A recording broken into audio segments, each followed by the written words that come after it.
ಅಗ್ರಹಾರದ ರಾಜಾತಿಥ್ಯ ಪ್ರಕರಣ ಬಯಲಾಗ್ತಾ ಇದ್ದಂತೆ ದಾಸ ಬಳ್ಳಾರಿ ಜೈಲಿಗೆ ಶಿಫ್ಟ್ ಆಗಿದ್ದ. ಇದೀಗ ಇಲ್ಲಿಯೂ ಕೂಡ ದರ್ಶನ್ ಜೈಲಧಿಕಾರಿಗಳ ಬಳಿ ಅದೊಂದು ಬೇಡಿಕೆ ಪದೇ ಪದೇ ಇಡ್ತಾನೇ ಇದ್ದಾನಂತೆ. ಏನದು ಆ ಕುರಿತ ರಿಪೋರ್ಟ್ ಇಲ್ಲಿದೆ ನೋಡಿ.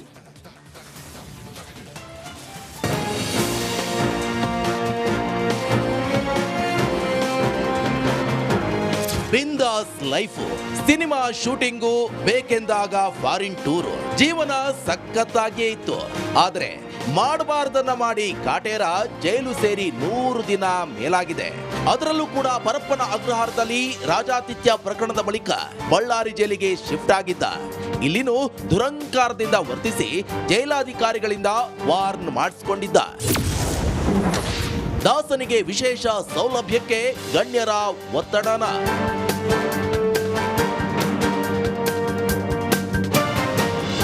ದರ್ಶನ್ಗೆ ಜೈಲಿನ ಮ್ಯಾನ್ಯುವಲ್ ಪ್ರಕಾರ ಊಟ ಉಪಹಾರ ನೀಡಲಾಗ್ತಿದೆ.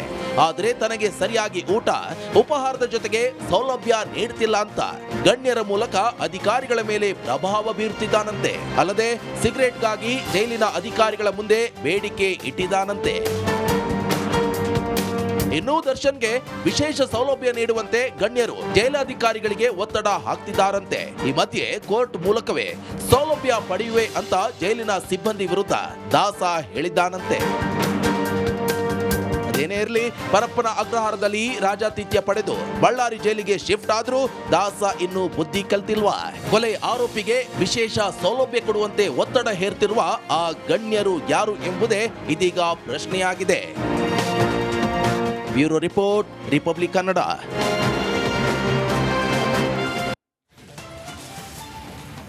ಒಂದು ಕಡೆ ಮುನಿರತ್ನ ವಿಚಾರವಾದರೆ ರಾಜ್ಯ ಬಿಜೆಪಿಯ 3 ಶಾಸಕರು ದೊಡ್ಡ ತಲ್ಲವಾಗಿದ್ದಾರೆ. ಅನಾಸಿನ್ ಆ 3 ಶಾಸಕರ ವಿರುದ್ಧ ಹೈಕಮಾಂಡ್ಗೆ ದೂರು ನೀಡಲು ಕೂಡ ರಾಜ್ಯ ಬಿಜೆಪಿ ನಾಯಕರು ಮುಂದಾಗಿದ್ದಾರಂತೆ. ಈ 3 ಶಾಸಕರು ಯಾರ್ಯಾರು, ಯಾಕೆ ಇವರ ವಿರುದ್ಧ ದೂರು? ಬನ್ನಿ ಒಂದು ರಿಪೋರ್ಟ್. ಬಿಜೆಪಿಗೆ ತಲೆನೋವಾದ ಆ 3 ಶಾಸಕರು. ಎಸ್ಎಸ್ಎಂ ಟೀಮ್ ವಿರುದ್ಧ ನಿರ್ದಾಕ್ಷಿಣ್ಯ ಕ್ರಮಕ್ಕೆ ಚಿಂತನೆ. ರಾಜ್ಯ ಬಿಜೆಪಿಯಲ್ಲಿ ದಿನೇ ದಿನೇ ಅಸಮಾಧಾನ ಹೊಗೆ ಜೋರಾಗುತ್ತಲೇ ಇದೆ. ಶಾಸಕರಾದ ಎಸ್.ಟಿ. ಸೋಮಶೇಖರ್ ಮತ್ತು ಶಿವರಾಮ್ ಹೆಬ್ಬಾರ್ ಬಿಜೆಪಿಯಿಂದ ಒಂದು ಕಾಲು ಹೊರಯಿಟ್ಟು ದಾರಿ ತಪ್ಪಿದ ಮಕ್ಕಳಾಗಿದ್ದಾರೆ.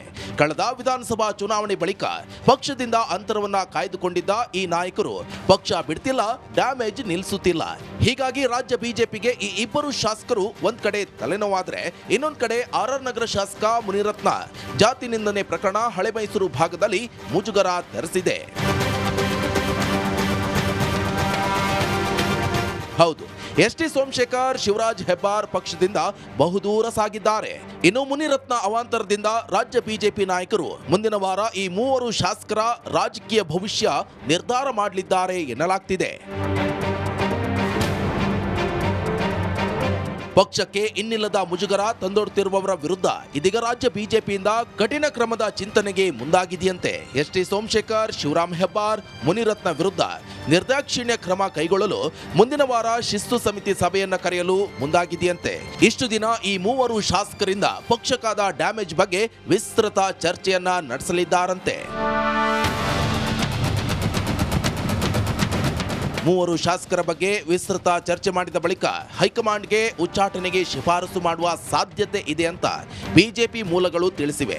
ಈ ವಾರಾಂತ್ಯದೊಳಗೆ ಎಫ್ಎಸ್ಎಲ್ ರಿಪೋರ್ಟ್ ನೋಡಿಕೊಂಡು ಮುನಿರತ್ನ ವಿರುದ್ಧ ಬಿಜೆಪಿ ನಿಲುವು ಪ್ರಕಟ ಮಾಡಲಿದೆಯಂತೆ. ಒಕ್ಕಲಿಗ ದಲಿತ ಮತಗಳ ಮೇಲೆ ಆಗುವ ಪರಿಣಾಮಗಳ ಬಗ್ಗೆ ಹೈಕಮಾಂಡ್ಗೆ ವಿವರಿಸಲಿರುವ ರಾಜ್ಯ ಬಿಜೆಪಿ ಅಧ್ಯಕ್ಷ ವಿಜಯೇಂದ್ರ ಆಪ್ತ ಶಾಸಕರಿಂದಲೂ ಆಂತರಿಕ ಮಾಹಿತಿಯನ್ನ ಕಲೆ ಹಾಕಿದ್ರಂತೆ. 3 ಶಾಸಕರಿಂದ ಪಕ್ಷಕ್ಕೆ ಲಾಭಕ್ಕಿಂತ ಡ್ಯಾಮೇಜ್ ಹೆಚ್ಚು ಎಂಬುದೇ ಬಹುತೇಕ ಶಾಸಕರಿಂದ ಅಭಿಪ್ರಾಯವಾಗಿದೆಯಂತೆ. ಹೀಗಾಗಿ ಮುಂದಿನ ವಾರ ಸಭೆ ನಡೆಸಿ 3 ಶಾಸಕರ ವಿರುದ್ಧ ಕ್ರಮ ಕೈಗೊಳ್ಳುವಂತೆ ಹೈಕಮಾಂಡ್ಗೆ ಶಿಫಾರಸು ಮಾಡಲು ಚಿಂತನೆ ಮಾಡಲಾಗಿದೆಯಂತೆ. ಬ್ಯೂರೋ ರಿಪೋರ್ಟ್, ರಿಪಬ್ಲಿಕ್ ಕನ್ನಡಕ್ಕೆ ಕೇಂದ್ರ ಸಚಿವ ಕುಮಾರಸ್ವಾಮಿ ಹೇಳಿಕೆಯನ್ನು ಕೊಟ್ಟಿದ್ದಾರೆ. ನಿನ್ನೆ ಬದ್ರಿಕೊಪ್ಪಲ್ ಗ್ರಾಮಕ್ಕೆ ಭೇಟಿ ನೀಡಿದ್ರು ಕುಮಾರಸ್ವಾಮಿ. ನಾಗಮಂಗಲ ಶಾಂತವಾಗಿದೆ, ಜನರು ನೆಮ್ಮದಿಯಾಗಿರಲಿ, ನಿಮ್ಮ ರಾಜಕೀಯ ಸಾಕು ಅಂತ ಕಿಡಿಕಾರಿದ್ದಾರೆ ಶ್ರೀ ಕುಮಾರಸ್ವಾಮಿ. ಈ ನಡುವೆ ವೀರೇಂದ್ರ ಪಾಟೀಲ್ ವಿಚಾರವನ್ನು ಹೇಳಿದ್ದಾರೆ. ಅದರ ಬಗ್ಗೆ ಕೂಡ ಹೇಳ್ತೀನಿ ನಾನು ನಿಮಗೆ. ಯಾಕೆ ವೀರೇಂದ್ರ ಪಾಟೀಲ್ ವಿಚಾರ ಬಂತು, ಏನದರ ಹಿನ್ನೆಲೆ, ವೀರೇಂದ್ರ ಪಾಟೀಲ್ ಮತ್ತು ಸಿದ್ದರಾಮಯ್ಯ ಅವರಿಗೂ ಈ ಘಟನೆಗೂ ವೀರೇಂದ್ರ ಪಾಟೀಲ್ಗೂ ಏನು ಸಂಬಂಧ, ಓಕೆ, ಕುಮಾರಸ್ವಾಮಿ ಮಾತಾಡಿದ್ದಾರೆ ಇದರ ಬಗ್ಗೆ. ಕುಮಾರಸ್ವಾಮಿ ಮಾತಾಡಿದ್ದಾರೆ ನಮ್ಮ ನಾಗೇಂದ್ರ ಬಾಬು ಜೊತೆ. 2ನೇ ಬಾರಿ ಇಲ್ಲಿಗೆ ಭೇಟಿ ಕೊಡ್ತಾ ಇರೋದು. ಮೊನ್ನೆ ಬಂದವರು ಒಂದು 24 ಲಕ್ಷ ಏನೋ ಕೊಟ್ಟಿದ್ದಾರೆ ಎಲ್ಲರೂ ಕೂಡ. ಎಲ್ಲವೂ ಕೂಡ ಎಲ್ಲ ಹಿಂದೂ ಮುಸ್ಲಿಂ ಯಾರಿಗೆ ಏನು ಭೇದ ಭಾವ ಮಾಡಿಲ್ಲ, ಅದೊಂದು ಗ್ರೇಟ್ನೆಸ್ ಮಾತಾಡಿದ್ದಾರೆ. ವೀರೇಂದ್ರ ಪಾಟೀಲ್ ವಿಚಾರ ಯಾಕೆ ಬರ್ತಾ ಇದೆ ಹೇಳ್ತೀನಿ ಈ ಚಿಟ್ ಚಾಟ್ ನೋಡಿದ ನಂತರ.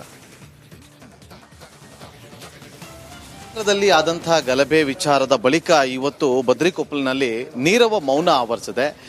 ಇವತ್ತು ಕೇಂದ್ರ ಸಚಿವರಾಗಿರುವಂತಹ ಎಚ್ ಡಿ ಕುಮಾರಸ್ವಾಮಿ ಅವರು 2ನೇ ಬಾರಿಗೆ ನಾಗಮಂಗಲಕ್ಕೆ ಆಗಮಿಸಿ ಬದ್ರಿಕೊಪ್ಪಲಿಗೆ ಹೋಗಿ ಅಲ್ಲಿನ ಪರಿಸ್ಥಿತಿಯನ್ನ ಅವಲೋಕಿಸಿ ಬಂದಿದ್ದಾರೆ. ಈಗ ನಮ್ಮೊಂದಿಗೆ ಕೇಂದ್ರ ಸಚಿವರಿದ್ದಾರೆ, ಅವ್ರನ್ನ ಮಾತಾಡ್ತಾ ಹೋಗ್ತೀನಿ. ಸಚಿವರೇ, ಇವತ್ತು ನೀವು ಬದ್ರಿಕೊಪ್ಪಲಿಗೆ ಹೋಗಿದ್ರಿ, ಒಂದು ವಿಚಾರ ಕೇಳ್ಪಟ್ವಿ. ಇವತ್ತು ಗಣೇಶ ವಿಸರ್ಜನೆ ಮಾಡೋದಕ್ಕೂ ಕೂಡ ಬದ್ರಿಕೊಪ್ಪಲಿನಲ್ಲಿ ಹುಡುಗರು ಇಲ್ಲ, ಎಲ್ಲ ಊರನ್ನ ಬಿಟ್ಟು ಬೇರೆ ಕಡೆ ಹೋಗಿದ್ದಾರೆ, ಆತಂಕದ ವಾತಾವರಣ ನಿರ್ಮಾಣ ಆಗಿದೆ ಅಂತೇಳಿ ನೀವು ಅಲ್ಲಿ ಭೇಟಿ ಕೊಟ್ಟಂತ ಸಂದರ್ಭದಲ್ಲಿ ಪರಿಸ್ಥಿತಿ ಹೇಗಿತ್ತು? ಅಲ್ಲಿಯ ಮಹಿಳೆಯರು ಮತ್ತು ತಾಯಂದಿರ ಪರಿಸ್ಥಿತಿಗಳು ಆತಂಕದಲ್ಲಿರ್ತಕ್ಕಂಥದ್ದು ಕಾಣುತ್ತೆ. ಹಲವಾರು ಜನ ಅವತ್ತಿನ ಘಟನೆಯ ಹಿನ್ನೆಲೆಯಲ್ಲಿ ಭಯಭೀತರಾಗಿ ಊರು ಬಿಟ್ಟು ಹೋಗಿದ್ದಾರೆ. ಮನೇಲಿ ಮಲಗಿದ್ದಂಥವರು ಸಹ ಆ ಸಂದರ್ಭದಲ್ಲಿ ಮನೆಗಳಿಗೆ ಪೊಲೀಸ್ ಇಲಾಖೆ ಅಧಿಕಾರಿಗಳು ಬಾಗಿಲು ತಟ್ಟಿ ನುಗ್ಗದಂಥ ಒಂದು ಹಿನ್ನೆಲೆಗಳೇನಿದೆ, ಭಯಭೀತರಾಗಿ ಹೋಗಿರ್ತಕ್ಕಂಥದ್ದು ನಿಜ. ಗ್ರಾಮ ಶಾಂತವಾಗಿದೆ, ನಗರವೂ ಶಾಂತವಾಗಿದೆ. ನಾನು 2 ಸಮಾಜದ ಬಗ್ಗೆನೂ ಹೇಳೋದು. ನಾನು 2 ಸಮಾಜದಲ್ಲೂ ಮತ್ತೆ ಅರೆಸ್ಟ್ ಮಾಡ್ತಕ್ಕಂಥ ಇದರ ಅವಶ್ಯಕತೆ ಇಲ್ಲ. ಎಲ್ಲ ಶಾಂತಿಯಿಂದ ಇದ್ದಾರೆ.